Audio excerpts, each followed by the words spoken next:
اعوذ باللہ من الشیطان الرجیم بسم اللہ الرحمن الرحیم وَلْتَكُن مِّنكُمْ أُمَّةٌ يَدْعُونَ إِلَى الْخَيْرِ وَيَأْمُرُونَ بِالْمَعْرُوفِ وَيَنْهَوْنَ عَنِ الْمُنكَرِ وَأُولَئِكَ هُمُ الْمُفْلِحُونَ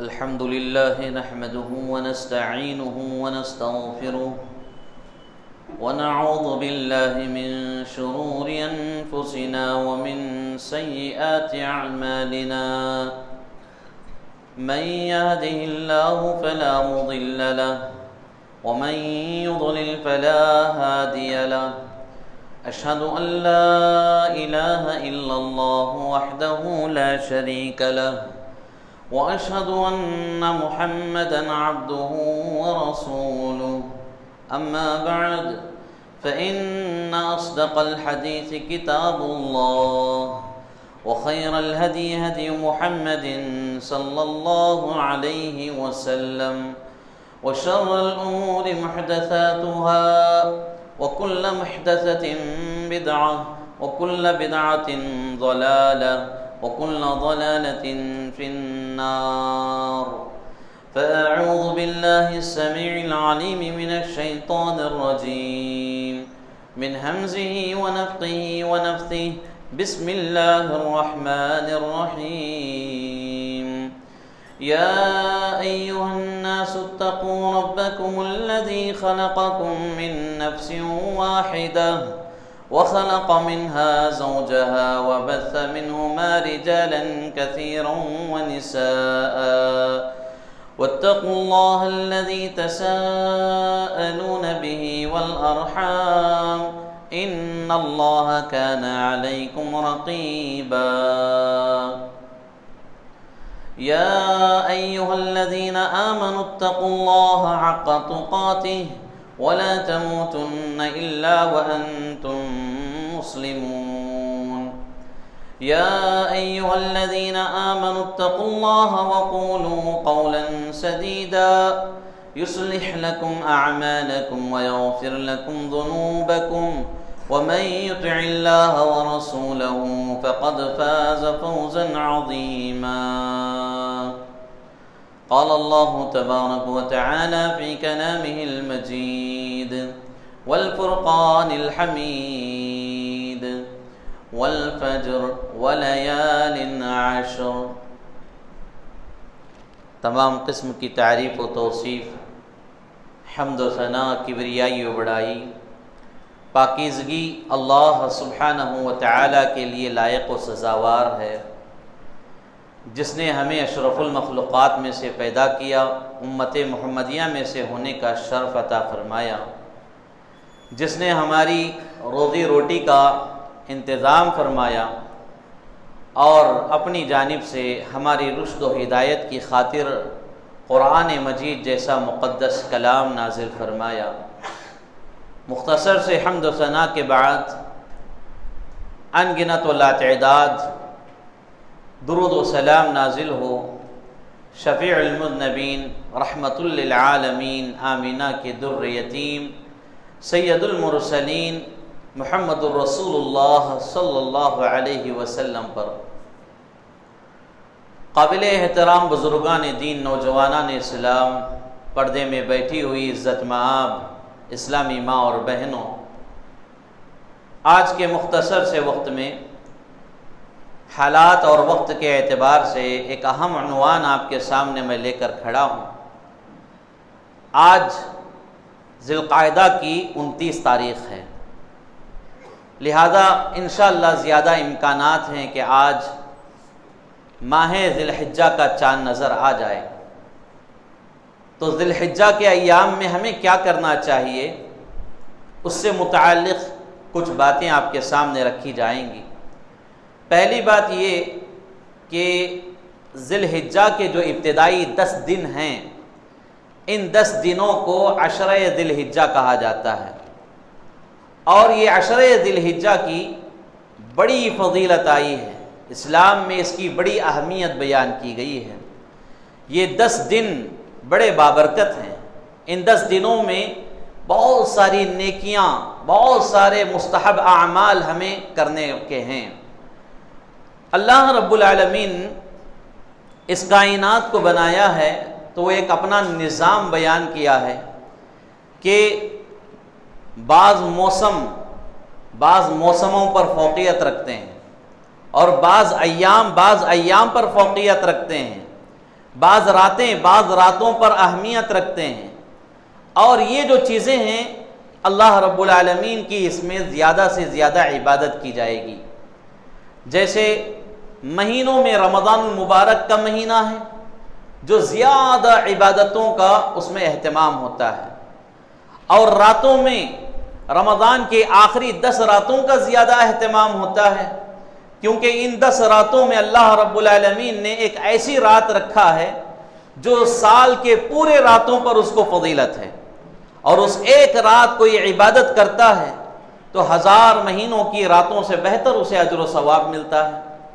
تو ایسے اللہ رب العالمین دنوں میں کچھ خاص ایام رکھا ہے، فضیلت والے دن رکھا ہے، وہ ہے عشرہ ذی الحجہ کے ایام۔ یہاں دیکھیے ذی الحجہ کے یہ 10 دن اور رمضان المبارک کی آخر کی 10 راتیں دونوں فضیلت والی ہیں۔ اب اس میں تضاد پایا جا رہا ہے۔ علامہ ابن القیم رحمۃ اللہ علیہ اور دیگر علماء امت نے یہ بات بیان کی کہ رات کے اعتبار سے اگر دیکھا جائے تو رمضان کی یہ 10 راتیں پورے سال کی راتوں میں سب سے اہمیت کی حامل ہیں، سب سے زیادہ اہمیت کی حامل ہیں، اور دنوں کے اعتبار سے دیکھا جائے تو سارے سال میں دنوں کے حساب سے یہ جو عشرہ ذی الحجہ ہے، ذی الحجہ کے مہینے کے جو 10 دن ہیں، یہ سب سے زیادہ اہمیت کے حامل ہیں۔ تو بات واضح ہوئی کہ دن کے اعتبار سے ذی الحجہ کے شروعات کے 10 دن زیادہ اہم ہیں، اور راتوں کے اعتبار سے رمضان المبارک کے آخری 10 راتیں زیادہ اہمیت کے حامل ہیں۔ اب آئیے ایک قدم آگے بڑھتے ہیں۔ اللہ رب العالمین نے ان کی فضیلت بیان کی ہے، ان 10 دنوں کی زیادہ فضیلت بیان کی ہے۔ سورۃ الفجر میں اللہ تعالیٰ ابتدائی آیتوں میں بیان کیا کہ والفجر ولیال عشر، قسم ہے فجر کی اور قسم ہے 10 راتوں کی۔ یہاں 10 راتوں سے مراد کون سی 10 راتیں ہیں؟ سال کے کئی راتیں ہیں، ان میں سے یہاں 10 راتیں مراد کون سی 10 راتیں ہیں؟ تو یہاں پر اکثر مفسرین اکرام کا اس بات پر اتفاق ہے کہ یہاں پر عشرہ ذی الحجہ کی 10 راتیں مراد ہیں۔ یہاں پر ذی الحجہ کے جو 10 دن ہیں وہ راتیں مراد ہیں، اللہ رب العالمین نے ان کی قسم کھا رہا ہے۔ اور ایک بات یہ واضح ہونی چاہیے کہ اللہ تبارک و تعالی اپنی مخلوقات میں جس کی قسم کھاتا ہے اس کی اہمیت بڑھ جاتی ہے، عبادات میں بھی اس کی اہمیت بڑھ جاتی ہے، اجر و ثواب میں بھی اس کی اہمیت بڑھ جاتی ہے۔ لہذا یہاں اللہ نے 10 راتوں کی قسم کھایا ہے، اس کا مطلب یہ کہ ان 10 دنوں کی، 10 راتوں کی عشرہ ذی الحجہ کی اہمیت بڑھ گئی، اس کی فضیلت بڑھ گئی، اور اس میں کیے جانے والے کام کا اجر و ثواب بڑھ گیا۔ لہذا اب آنے والے جو 10 دن ہیں ہمارے لیے انتہائی اہم ہیں۔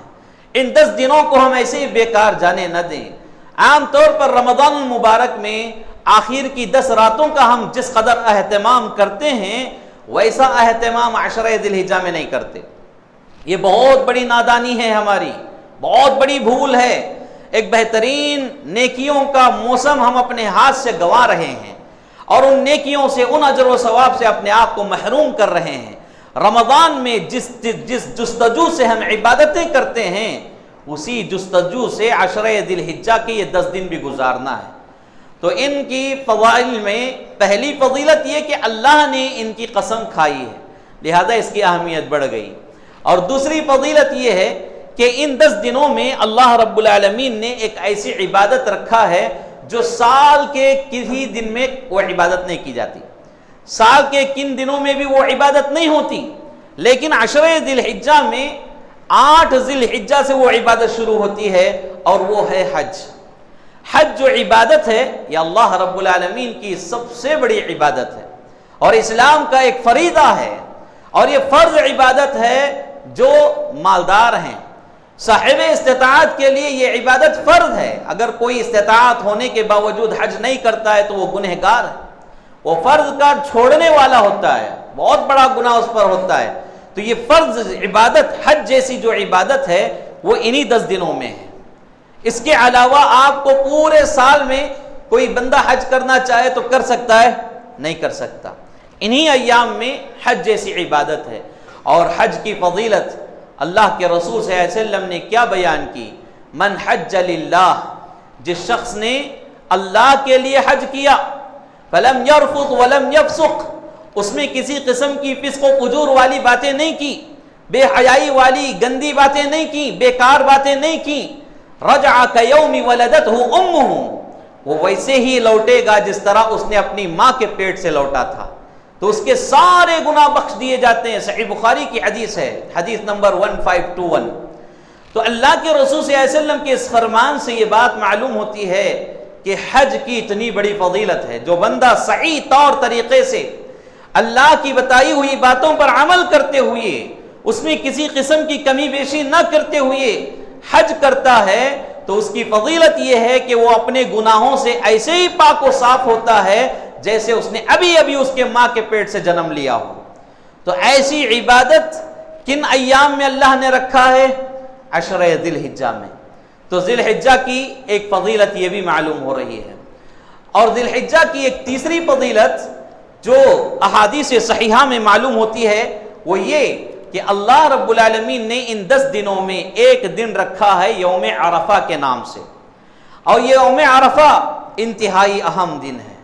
دنوں میں سب سے زیادہ بہترین اجر و ثواب کا حامل یہی دن ہے۔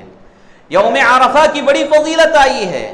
امی جان عائشہ صدیقہ رضی اللہ عنہا بیان کرتی ہیں، اللہ کے رسول صلی اللہ علیہ وسلم نے فرمایا کہ اللہ تبارک و تعالی دیگر ایام میں جس طرح اپنے بندوں کو جہنم سے آزاد کرتا ہے، اس سے کئی زیادہ عرفے کے دن اللہ تعالیٰ بندوں کو جہنم سے آزاد کرتا ہے۔ یعنی ایک مطلب یہ ہوا کہ یوم عرفہ، عرفے کے دن اللہ تعالیٰ اپنے بندوں کو جس طرح جہنم سے آزاد کرتا ہے اس طرح عام دنوں میں نہیں کرتا۔ اتنی تعداد میں اللہ تعالیٰ بندوں کی مغفرت کرتا ہے، بندوں کو بخشتا ہے، بندوں کو جنت کا مہمان بناتا ہے اور جہنم سے آزاد کر دیتا ہے۔ کتنی بڑی فضیلت والی بات ہے۔ اور حج کا اہم یعنی انتہائی اہم رکن اگر کوئی ہے تو وہ عرفے کا رکن ہے، وقوف عرفہ۔ کوئی حاجی ہندوستان سے، فلاں ملک سے، دور دراز سے حج کے لیے جائے اور اگر وہ عرفے کے میدان میں قیام نہ کرے تو اس کا حج ہی نہیں ہے۔ سنن نسائی کی روایت ہے، اور علامہ البانی رحمۃ اللہ علیہ نے اس روایت کو صحیح کہا ہے۔ اللہ کے نبی صلی اللہ علیہ وسلم نے فرمایا الحج عرفہ، حج وقوف عرفہ کا نام ہے۔ یعنی جو عرفے کے مقام میدان عرفات میں جو قیام کرتا ہے وہی حاجی حج کا پورا کام ادا کرنے والا ہوتا ہے، اس کا حج قابل قبول ہوتا ہے۔ کوئی حاجی اگر میدان عرفات میں قیام نہیں کرتا، وقوف نہیں کرتا، تو پھر اس کا حج نہیں ہے۔ اور وہ عرفے والا دن کب ہے؟ انہی 10 دنوں میں اللہ رب العالمین نے رکھا ہے۔ اللہ کے نبی صلی اللہ علیہ وسلم نے 9 ذی الحجہ کو عرفے کا دن بیان کیا ہے۔ تو یہ انتہائی اہمیت والا دن ان 10 دنوں کے اندر ہے، لہذا اس کی فضیلت ان 10 دنوں کی فضیلت بڑھ جاتی ہے۔ اور ایک چوتھی فضیلت یوم النحر، قربانی کا دن بھی اللہ نے اسی میں رکھا ہے ان 10 دنوں کے اندر۔ ان 10 دنوں کا جو آخری دن ہے وہ یوم النحر ہے، عید کا دن ہے، قربانی کا دن ہے۔ اللہ کے رسول صلی اللہ علیہ وسلم نے فرمایا ان اعظم الایام عند اللہ تبارک و تعالی یوم النحر، وصححہ الالبانی فی صحیح ابی داود۔ یعنی اللہ کے نبی صلی اللہ علیہ وسلم نے فرمایا کہ اللہ رب العالمین کے نزدیک دنوں میں سب سے بہترین کوئی دن ہے تو وہ یوم النحر ہے، قربانی کا دن ہے، عید کا دن ہے۔ اس دن جانور قربان کیے جاتے ہیں، جانور ذبح کیے جاتے ہیں، تو یہ دن اللہ کو بہت ہی زیادہ پسند ہے۔ کیوں؟ اس لیے کہ یہ جانور صرف اللہ رب العالمین کے لیے ذبح کیے جا رہے ہیں، اللہ رب العالمین کے لیے یہ عبادت کی جا رہی ہے، لہذا اللہ رب العالمین کہ نزدیک دنوں میں سب سے بڑا اور سب سے بہترین دن کوئی ہے تو یوم النحر کا دن ہے، اور یہ یوم النحر انہی ایام ذی الحجہ میں ہے، یعنی عشرہ ذی الحجہ میں سے ایک دن ہے۔ یہ جو 10 دن ہے اس کا آخری 10واں دن جو عید کا دن ہے وہ یوم النحر ہے، تو یہ بھی ایک فضیلت معلوم ہوئی۔ اور اسی طرح عشرہ ذی الحجہ کی ایک فضیلت یہ ہے کہ عشرہ ذی الحجہ میں جو کام کیے جاتے ہیں اللہ کے راستے میں جہاد کرنے سے بھی بہتر عمل ہے۔ اللہ اکبر، کتنی بڑی فضیلت! عام دنوں میں اللہ کے راستے میں جو جہاد کیا جاتا ہے اس سے بھی بہتر اگر کوئی عمل ہے تو وہ عشرہ ذی الحجہ میں کوئی عمل کرنا ہے۔ اللہ کے نبی صلی اللہ علیہ وسلم یہی بات بیان کر رہے ہیں صحابہ اکرام رضوان اللہ علیہم اجمعین کے درمیان۔ اللہ کے نبی صلی اللہ علیہ وسلم نے فرمایا کہ اللہ رب العالمین کے نزدیک عشرہ ذی الحجہ میں جو کام کیے جاتے ہیں وہ کام انتہائی اہم ہیں اور وہ بہت ہی زیادہ محبوب ہیں، زیادہ مقبول ترین اعمال ہیں۔ صحابہ نے سوال کیا، اے اللہ کے رسول صلی اللہ علیہ وسلم، کیا اللہ کے راستے میں جہاد کرنے سے بھی زیادہ محبوب عمل عشرہ ذی الحجہ کا ہو سکتا ہے؟ اللہ کے نبی صلی اللہ علیہ وسلم نے کہا کہ ہاں، عام دنوں میں جو جہاد کیا جاتا ہے اس سے بھی بہتر عمل عشرہ ذی الحجہ کا کوئی عمل ہے جو اللہ کے لیے کیا جاتا ہو۔ لیکن جس نے اپنی جان، اپنا مال، سب کچھ اللہ کے راہ میں لگایا لیکن کچھ واپس نہیں آیا، یعنی وہ شہید ہو گیا، تو پھر شہید کا مقام الگ ہے، شہید کا مقام و مرتبہ الگ ہے۔ لیکن عام دنوں میں جس نے جہاد کیا اور واپس لوٹا، شہادت نہیں پائی، تو ایسے آدمی کے عمل سے بھی زیادہ اہم ترین اور محبوب ترین کوئی عمل ہے تو وہ ان 10 دنوں میں کیا جانے والا عمل ہے۔ چاہے نماز لے لیں، روزہ لے لیں، صدقہ و خیرات لے لیں، قرآن کی تلاوت لے لیں، کوئی بھی عبادت ان 10 دنوں میں کی جائے وہ اللہ کے راستے میں عام دنوں میں جہاد کرنے سے بھی زیادہ اہمیت کا حامل ہے۔ کتنی بڑی فضیلت ہے! تو اس فضیلت کو ہم ایسے ہی بیکار جانے نہ دیں، اس کو حاصل کریں۔ فضائل عشرہ ذی الحجہ میں ایک آخری فضیلت یہ ہے کہ دین اسلام کی تکمیل انہی 10 دنوں میں ہوئی ہے۔ اللہ کے نبی صلی اللہ علیہ وسلم میدان عرفات میں تھے، حج کے ایام میں میدان عرفات میں تھے۔ اللہ کے نبی صلی اللہ علیہ وسلم پر ایک آیت نازل ہوئی، الیوم اکملت لکم دینکم واتممت علیکم نعمتی ورضیت لکم الاسلام دینا۔ اور اس آیت کریمہ میں اللہ رب العالمین نے یہ بیان کیا کہ آج ہم نے تمہارے دین کو، دین اسلام کو مکمل کر دیا ہے۔ تو دین اسلام مکمل کب ہوا؟ انہی 10 دنوں میں ہوا، لہذا اس 10 دن کی اہمیت بڑھ گئی۔ اللہ کے نبی صلی اللہ علیہ وسلم کی یہ حدیث، اللہ کے نبی صلی اللہ علیہ وسلم پر یہ جو آیت نازل ہوئی، اس سے یہود و نصارہ بڑے بڑے شرمندہ تھے۔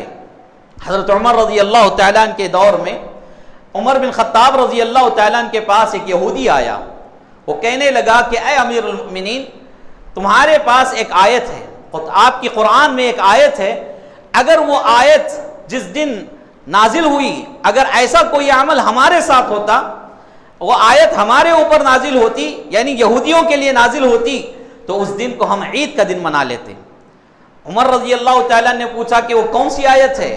تو اس یہودی نے کہا کہ وہ یہی آیت، الیوم اکملت لکم دینکم واتممت علیکم نعمتی ورضیت لکم الاسلام دینا۔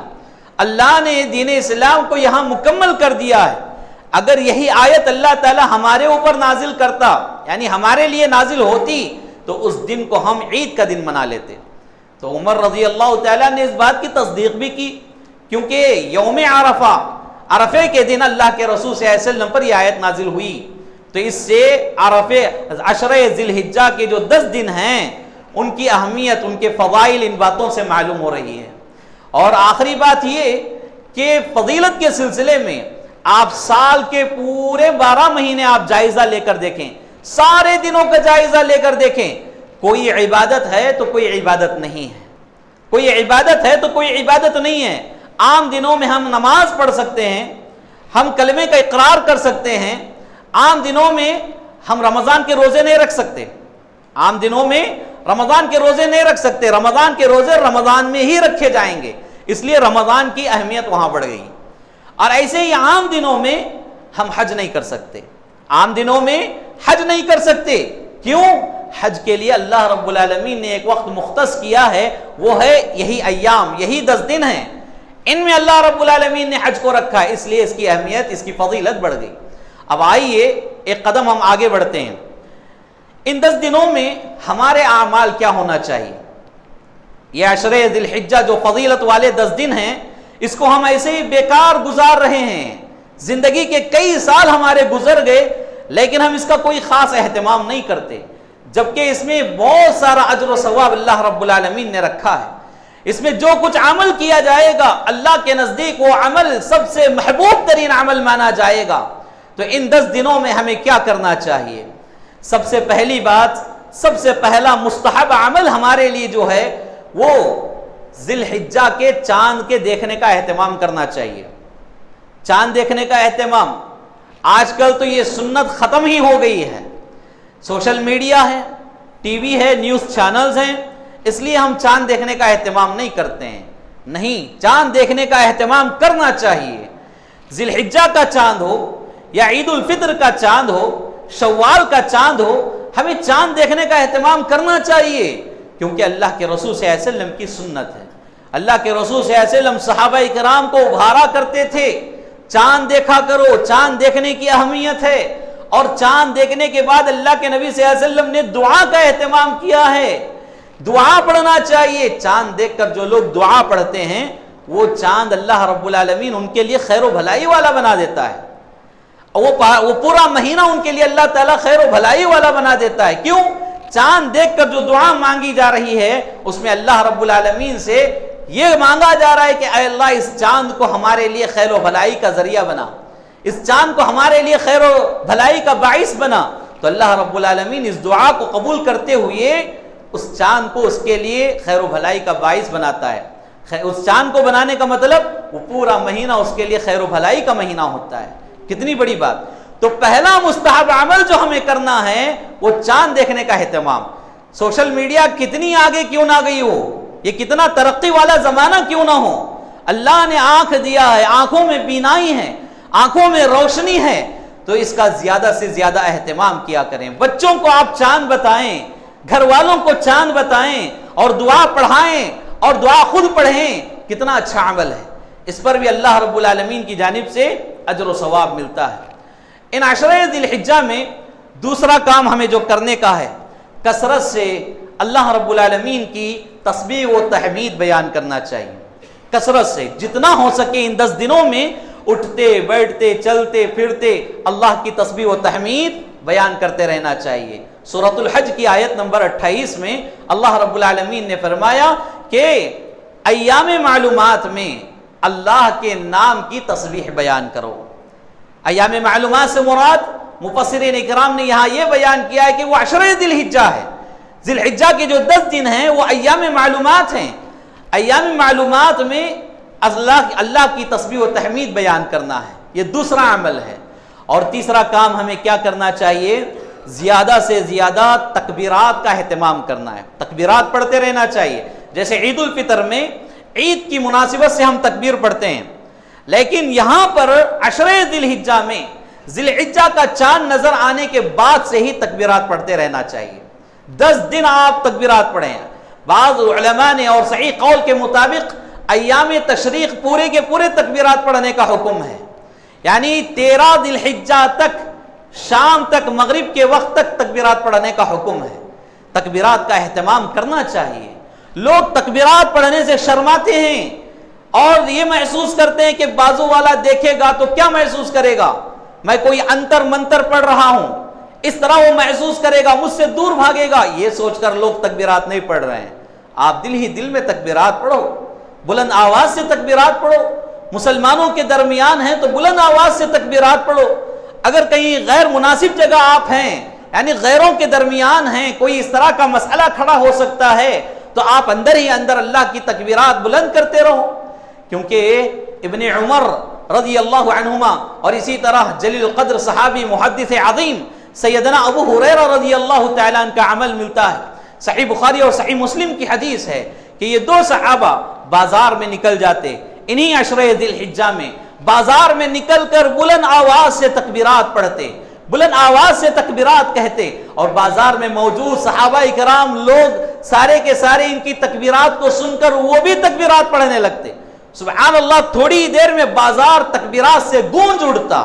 تو یہ صحابہ اکرام کا عمل ہے, اللہ کے نبی صلی اللہ علیہ وسلم کی سنت ہے. اللہ کے نبی صلی اللہ علیہ وسلم نے اس کو کرنے کا حکم دیا ہے, ابھارا ہے, ترغیب دلائی ہے. لہذا کثرت سے تکبیرات کا اہتمام کریں. تکبیرات کے الفاظ کیا ہیں؟ اللہ اکبر لا الہ الا اللہ واللہ اکبر, اللہ اکبر وللہ الحمد. یہ تکبیرات آپ پڑھتے رہیں. ان 10 دنوں میں آپ جتنا ہو سکے تکبیرات کا اہتمام کریں. اور تکبیرات سے متعلق جب بات آ ہی گئی ہے تو ایک بات کی وضاحت کر دینا مناسب سمجھتا ہوں. ہمارے درمیان عشرے ذی الحجہ کے اخیر میں, یعنی یوم النحر سے لے کر, یعنی قربانی کے دن سے لے کر ایام التشریق, پورے 4 دن جو ہے فرض نماز کے بعد بلند آواز سے تکبیر پڑھتے ہیں. فرض نماز کے بعد بلند آواز سے تکبیر پڑھتے ہیں, اس کا کوئی ثبوت نہیں ہے.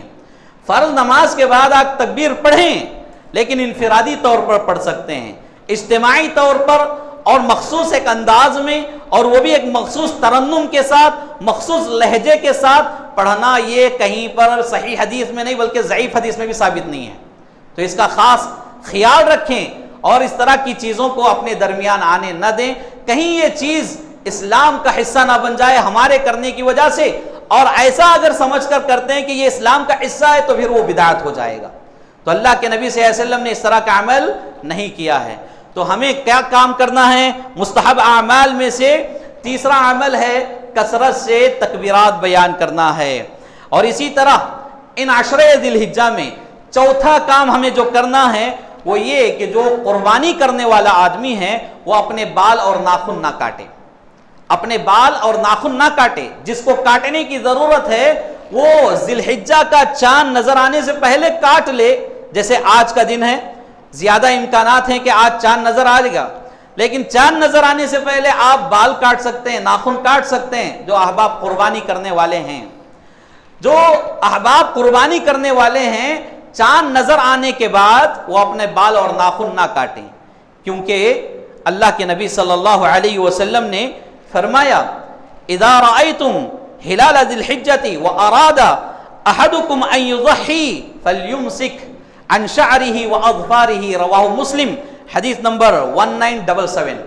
اللہ کے نبی صلی اللہ علیہ وسلم اس حدیث میں بیان فرما رہے ہیں تم میں سے جو ذی الحجہ کا چاند دیکھ لے, اگر وہ قربانی کا ارادہ رکھتا ہے تو پھر اس کو چاہیے کہ وہ اپنے ناخن اور اپنے بال نہ کاٹے.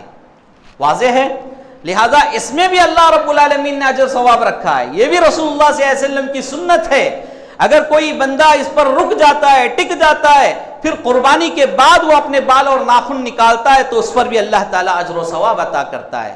یہاں ایک بات انتہائی اہم ہے, وہ یہ کہ کسی کے پاس کوئی عذر ہو, کسی کے پاس کوئی شرعی عذر ہو تو پھر وہ عذر کے اعتبار سے وہ بال اور ناخن کاٹ سکتا ہے.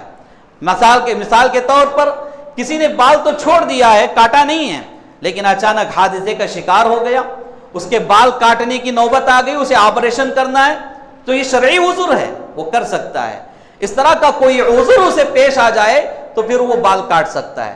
اور اسی طرح ناخن کا مسئلہ, آدمی اطمینان کے ساتھ چل رہا تھا, ٹھوکر لگ گیا, ناخن میں بڑا زخم آ گیا اور اس کا چلنا پھرنا ہی دشوار ہو گیا, تو پھر ایک عذر ہے. ایسے وقت میں اسلام نے سختی نہیں کی, شریعت نے سختی نہیں کی, شریعت نے اجازت دی ہے, وہ ناخن نکال سکتا ہے. تو بہرکیف یہ چوتھا ایک مستحب عمل ہے جو ہمیں اس پر سنجیدگی سے غور و فکر کرنا چاہیے. یہاں ایک بات یہ ہے کہ عام طور پر ہمارے درمیان ایک بات کافی مشہور ہے, وہ کیا ہے, جو لوگ قربانی کرنے والے نہیں ہیں وہ بھی اگر بال اور ناخن چھوڑ دیتے ہیں اور عید کے دن وہ بال اور ناخن کاٹتے ہیں قربانی کے ارادے سے, تو پھر ان کے لیے اللہ رب العالمین اجر و ثواب میں ایک قربانی کے برابر اجر و ثواب دیتا ہے. ایک عمل ہمارے درمیان ہے اور یہ ایک حدیث بھی ہے, اور اس حدیث کو شیخ احمد شاکر اور شعیب الارناؤوط جیسے محدثین نے صحیح کہا ہے, لیکن بعض محدثین کے نزدیک یہ حدیث ضعیف ہے. لیکن زیادہ اہم جو بات بیان کرنے کی تھی وہ یہ کہ جو آدمی قربانی کرنے والا ہے وہ اپنے بال اور ناخن کو نہ کاٹے ان ایام میں. پانچواں مستحب عمل جو ہمیں کرنا ہے وہ روزوں کا اہتمام کرنا چاہیے. ان 10 دنوں میں اللہ کے نبی صلی اللہ علیہ وسلم کثرت سے روزہ رکھا کرتے تھے, اور حدیث میں باقاعدہ یہ الفاظ موجود ہیں, کان رسول اللہ صلی اللہ علیہ وسلم یصوم 9 ذی الحجہ، کہ اللہ کے نبی صلی اللہ علیہ وسلم ذی الحجہ کے 9 دن روزہ رکھا کرتے تھے. سبحان اللہ، پہلے دن سے 9 دنوں تک. 10واں دن کیونکہ عید کا دن ہے اور عید کے دن روزہ رکھنا حرام ہے. اللہ کے نبی صلی اللہ علیہ وسلم 10واں دن روزہ نہیں رکھتے تھے کیونکہ حرام ہے، وہ کھانے پینے والا دن ہے اور خوشی منانے والا دن ہے. تو پہلے سے لے کر 9 دنوں تک اللہ کے نبی صلی اللہ علیہ وسلم روزہ رکھا کرتے تھے. تو اس بات کا بھی اہتمام کیا جائے کہ 1 تاریخ سے 9 تاریخ تک روزہ رکھنے کا اہتمام کریں. یہ پیارے نبی صلی اللہ علیہ وسلم کی بہت ہی پیاری سنت ہے جو آج ہمارے درمیان ختم ہو چکی ہے. اس کو دوبارہ زندہ کرنے کی ضرورت ہے. جب روزے کی بات آئی تو اس میں ایک مستحب عمل یہ ہے کہ اللہ کے نبی صلی اللہ علیہ وسلم عرفے کا روزہ رکھنے کا خاص حکم دیا ہے. اگر کوئی بندہ 1 تاریخ سے 9 تاریخ تک کے روزے نہیں رکھتا ہے تو ایسے بندے کو کم از کم عرفے کا روزہ رکھنا چاہیے. عرفے کا دن جو حاجی میدان عرفات میں وقوف کیے رہتے ہیں، قیام کیے رہتے ہیں، اس دن غیر حاجیوں کے لیے روزے کا اہتمام کرنا چاہیے. حاجی روزہ نہیں رہیں گے بلکہ جو حج پر نہیں گئے ہیں ان کے لیے روزہ اللہ رب العالمین نے رسول اللہ صلی اللہ علیہ وسلم کے ذریعے حلال کیا ہے، جائز کیا ہے، اور شرعاً یہ بہت ہی بہترین عمل ہے. اور میرے بھائیوں، عرفے کے روزے سے متعلق پیارے نبی صلی اللہ علیہ وسلم فرماتے ہیں، صحیح مسلم کی حدیث ہے، حدیث نمبر 1162. اس میں اللہ کے رسول صلی اللہ علیہ وسلم فرماتے ہیں، صیام یوم عرفہ احتسب علی اللہ ان یکفر السنۃ التي قبلہ والسنۃ التي بعدہ. کہ اللہ کے نبی صلی اللہ علیہ وسلم فرما رہے ہیں جو عرفے کا روزہ رکھتا ہے وہ اللہ رب العالمین سے ہمیں امید ہے اس بات کی کہ اللہ تعالی ہمارے 1 سال پچھلے اور 1 سال بعد کے گناہ معاف کر دے گا. سبحان اللہ، کتنی بڑی فضیلت ہے. صحیح مسلم کی حدیث ہے میرے بھائیوں. جو آدمی عرفے کا روزہ رکھتا ہے اس آدمی کے لیے اللہ تعالیٰ اس کے 1 سال پچھلے اور 1 سال اگلے گناہ معاف کر دیتا ہے. بہت ہی پیاری فضیلت ہے، ہمیں اس پر عمل کرنا چاہیے. 6واں مستحب عمل جو ہمیں کرنے کا ہے، کثرت سے دعا کا اہتمام کریں. ان 10 دنوں میں دعا کا زیادہ سے زیادہ اہتمام کریں. بہت سارے بھائی پریشانیوں میں اور دیگر مصیبتوں میں زندگی گزار رہے ہیں. گھریلو پریشانیاں، کاروبار کی پریشانیاں، اولاد کی پریشانیاں، بیوی کی پریشانیاں، اور اسی طرح رشتہ داروں کی پریشانیاں. کتنی پریشانیاں ہیں. انسان کی پریشانیوں کا اگر تذکرہ کرتے جائیں تو وقت کم پڑ جائے گا. اتنی پریشانیوں سے وہ دوچار ہے لیکن اس کا حل تلاش نہیں کر رہا ہے. اس پریشانی کو دور کرنے کے لیے آدمی در در کی ٹھوکریں کھا رہا ہے، اپنے ایمان کا سودا کر رہا ہے اور ناجائز کام کر رہا ہے، حرام کاموں کا مرتکب ہو رہا ہے، اور یہاں تک کہ توحید والی زندگی سے ہٹ کر شرک کے دائرے میں پہنچ رہا ہے، شرک کی غلاظت میں چلا جا رہا ہے. تو ایسے انسان سے اللہ رب العالمین نے نبی صلی اللہ علیہ وسلم کے ذریعے یہ بات بیان فرما رہا ہے، دعا بہت بڑا ہتھیار ہے. پریشانیوں سے نجات حاصل کرنے کے لیے انسان کو دعا کرنا چاہیے. اللہ سے جو بندہ جتنا لو لگاتا ہے، جتنی دعائیں کرتا ہے، اللہ تعالیٰ اس کی اتنی پریشانیوں کو حل کرتا ہے. اللہ رب العالمین کا ایک اصول ہے، بندوں کا اصول تو اصول، بندوں کا کوئی اصول مانا ہی نہیں جائے گا. بندے مانگنے پر ناراض ہوتے ہیں.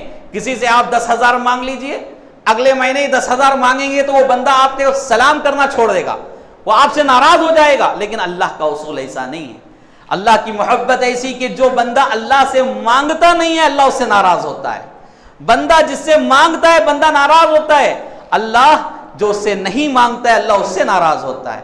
لہذا شرمندگی چھوڑیں، ندامت چھوڑیں، اللہ کے سامنے آ کر آپ گڑ گڑائیں. پریشانیاں، مصیبتیں جو بھی ہیں اللہ کے سامنے بیان کریں، اور دعاؤں کا کثرت سے ان ایام میں اہتمام کرنا چاہیے. اور عرفے کے دن خاص کر کے زیادہ سے زیادہ دعا کریں.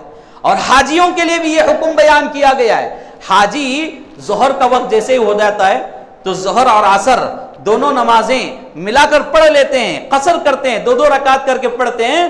پھر اس کے بعد سے لے کر طلوع سورج غروب ہونے تک، سورج غروب ہونے تک ان کا ایک ہی عمل رہتا ہے، وہ ہے دعا. کتنی بہترین بات. عرفات کے میدان میں حاجی لمبی لمبی دعائیں کرتے ہیں.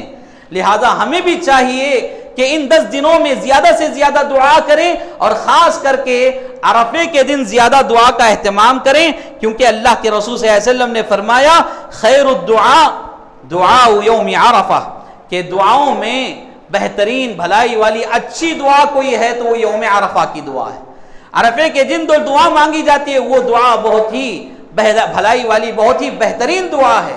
لہذا اس عمل کو اپنی زندگی سے جانے نہ دیں، اتنے انتہائی اہم موقع کو جانے نہ دیں۔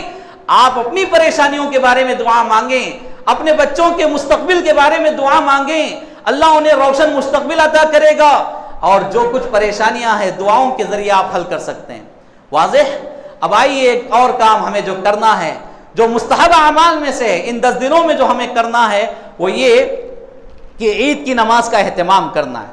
عید کی نماز انہی 10 دنوں میں سے ہے۔ عشرہ ذی الحجہ کا جو آخری 10واں دن ہے، اس دن اللہ کے نبی صلی اللہ علیہ وسلم نے عید کی نماز کا اہتمام کیا ہے۔ عید کی نماز کا اہتمام کریں۔ بہت سارے بھائیوں کی یہ غفلت اور لاپرواہی ہوتی ہے کہ وہ عید کے دن بھی پیچھے رہتے ہیں۔ اللہ اکبر، عید کی نماز میں بھی پیچھے رہتے ہیں، ان کے لیے دوسری جماعت پڑھنا پڑتا ہے، تیسری جماعت بنانا پڑتا ہے۔ شرمندگی کی بات ہے، عید سال میں 2 مرتبہ آتی ہے، اور ان 2 مرتبہ کی ان 2 رکعت والی نماز میں بھی بندہ پیچھے رہ جائے تو اس سے شرمندگی والی بات اور کیا ہو سکتی ہے؟ ہاں کسی کے پاس کوئی شرعی عذر ہے تو وہ اس سے مستثنا ہے، لیکن بغیر عذر کے بعض تو سست اور کاہل انسان ایسے ہیں جو عید کے دن فجر کی نماز چھوڑ کر سوتے ہیں۔ ویسے تو عام دنوں میں فجر کی نماز وہ لوگ چھوڑتے ہی ہیں، لیکن عید کے دن بھی فجر کی نماز چھوڑ دیتے ہیں۔ اور کیا کہنا، اللہ کے نبی صلی اللہ علیہ وسلم کی جو سنت ہے، عید الفطر جس وقت پڑھنا ہے، عید الاضحیٰ جس وقت پڑھنا ہے، انہی سستڑ اور کاہلیوں کی وجہ سے بعض علماء نے اس سنت کو زندہ دفن کر دیا ہے اور ان اوقات میں تبدیلی کر دی ہے، اور سورج بہت زیادہ طلوع ہونے کے بعد عید کی نماز پڑھتے ہیں۔ کیوں؟ ایک ہی بہانہ، ایک ہی ہیلا، کیا ہے؟ لوگوں کی آسانی، لوگوں کی سہولت۔ اللہ کے نبی صلی اللہ علیہ وسلم کی سنت کہاں گئی؟ لوگوں کی سہولت، لوگوں کی آسانی کا اتنا ہی خیال ہوتا تو پھر فرض نمازیں بھی تم معاف کر دیتے لوگوں پر۔ اللہ کے نبی صلی اللہ علیہ وسلم کی سنتوں کا اہتمام کرو۔ جو اوقات عید کے لیے بیان کیے گئے ہیں ان اوقات پر نماز کا ادا کرنا یہ مستحب عمل ہے۔ اور ان عشرہ ذی الحجہ میں سے ایک چھٹا عمل، 7واں عمل جو ہے یہ، یعنی ہمیں اس پر زیادہ سے زیادہ اہتمام کرنا چاہیے، وقت کا خیال کرنا چاہیے۔ اور ایک مستحب عمل ہے وہ قربانی کرنا ہے۔ قربانی ہم میں سے اکثر بھائی قربانی کرتے ہیں، کوشش کرے کہ عید کے دن قربانی کرے۔ یوم النحر کو قربانی کرنا یہ افضل ہے۔ افضل کس اعتبار سے؟ ایک تو پہلے دن کر رہے ہیں، دوسری افضلیت اس اعتبار سے کہ وہ عشرہ ذی الحجہ کا ایک حصہ ہے، یعنی ان 10 دنوں کا آخری 10واں دن ہے، اگر آپ اس میں قربانی کرتے ہیں سبحان اللہ اس کے 4 چاند لگ جائیں گے، اجر و ثواب میں آپ کے لیے 4 چاند لگ جائیں گے۔ تو قربانی کا اہتمام کرنا چاہیے۔ قربانی سے متعلق اللہ کے نبی صلی اللہ علیہ وسلم نے فرمایا کہ من کان لہ سعۃ ولم یضحی فلا یقربن مصلانا، جس کو اللہ نے استطاعت دی، استطاعت دینے کے باوجود وہ قربانی نہیں کرتا ہے تو وہ ہمارے مصلے کے قریب بھی نہ آئے۔ کتنی بڑی سخت وعید ہے۔ تو میرے بھائیوں، اللہ نے جو مال دیا ہے، جو استطاعت دیا ہے، استطاعت کے مطابق قربانی کریں، یہ بھی ایک مستحب عمل ہے۔ اور ایک مستحب عمل، 9واں عمل جو ہے ان 10 دنوں میں کرنے کا، وہ زیادہ سے زیادہ صدقہ و خیرات کرنا ہے۔ زیادہ سے زیادہ صدقہ و خیرات کا اہتمام کریں۔ اللہ کے نبی صلی اللہ علیہ وسلم خود بھی کیا کرتے تھے، اور عید کے خطبوں میں باقاعدہ مردوں سے، عورتوں سے یہ پیغام صادر فرمایا، یہ حکم دیا کہ زیادہ سے زیادہ صدقہ و خیرات کرو۔ عید الاضحیٰ کے موقع پر اللہ کے نبی صلی اللہ علیہ وسلم نے عید کے خطبے میں مردوں سے کہا کہ صدقہ و خیرات کیا کرو۔ پھر اس کے بعد الگ سے عورتوں کے پاس اللہ کے نبی صلی اللہ علیہ وسلم جب گزر رہے تھے کہا اے عورتوں کی جماعت، زیادہ سے زیادہ صدقہ و خیرات کیا کرو، کیونکہ میں تمہاری تعداد جہنم میں زیادہ دیکھ رہا ہوں۔ اللہ اکبر۔ تو یہ ایک بات یہ معلوم ہوئی کہ صدقہ و خیرات کرنا یہ انسان کو جہنم سے آزاد کرنے والا عمل ہے۔ اللہ کے نبی صلی اللہ علیہ وسلم کا کتنا پیارا فرمان ہے۔ لہذا ان 10 دنوں میں زیادہ سے زیادہ صدقہ و خیرات کرتے جاؤ، اللہ تعالیٰ آپ کے مال میں اضافہ کرے گا صدقہ و خیرات کی وجہ سے۔ آخری عمل، 10واں عمل جو ان دنوں میں کرنے کا ہے وہ انتہائی اہم ہے میرے عزیزو، وہ ہے گناہوں سے، برائیوں سے رکنا چاہیے۔ گناہوں سے، برائیوں سے رکنا چاہیے، کیونکہ بہت سارے بھائی اس بات کے مسئلے میں غفلت کے شکار ہیں، وہ گناہ پر گناہ، برائیوں پر برائیاں کرتے رہتے ہیں۔ ایک بات یاد رکھیے، ان افضل والے دنوں میں، افضلیت والے دنوں میں، ان افضل ایام میں اجر و ثواب جس طرح بڑھا دیے جاتے ہیں، ویسے ہی گناہوں کی نحوست بھی بڑھ جاتی ہے. گناہوں کی نحوست، گناہوں کی غلاظت وہ بھی بڑھ جاتی ہے.